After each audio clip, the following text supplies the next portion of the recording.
Pick দিয়ে এরকম কি ব্লেড ফটো কিভাবে এডিটিং করবেন, সো এটা আজকে আমি শিখিয়ে দেব। সো আমরা চলে গেলাম মোবাইল স্ক্রিনে। তোমরা মোবাইল ফোন থেকে প্লে স্টোরটি ওপেন করে নিবা। আমি প্লে স্টোর করতেছি, দেখো এখানে সার্চ করবা ChatGPT, এটা সার্চ করে দেবা। আমার নামানি আছে, তোমাদের নামানি না থাকলে নামাই নিবা। আমি ওপেন করতেছি, দেখো। তারপর এখান থেকে নিচে একটা আইকন দেখতে পাচ্ছ, এখানে ক্লিক করবা। এখান থেকে এই যে ফটোস, এখানে দেন তোমরা যে পিকটা দিয়ে বানাতে চাচ্ছ ওই পিকটা দিয়ে দিবা। আমি আমার পিকটা দিয়ে দিতেছি, দেখো। দেন একটা টেক্সট দিতে হবে, টেক্সটটা তোমরা ওখানে দিয়ে দিবা।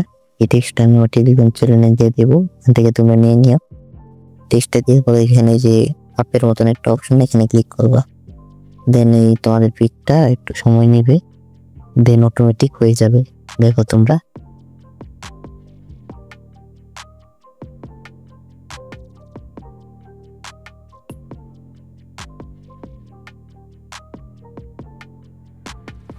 তো দেখতেই পাচ্ছ আমাদের পিকটা কিন্তু হয়ে গেছে।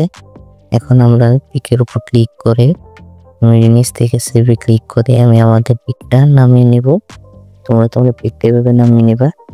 সো এই ছিল আজকের ভিডিওটি যদি তোমাদের কাছে বিন্দু পরিমাণ ভালো লেগে থাকে like, comment, share and subscribe করে দিবা।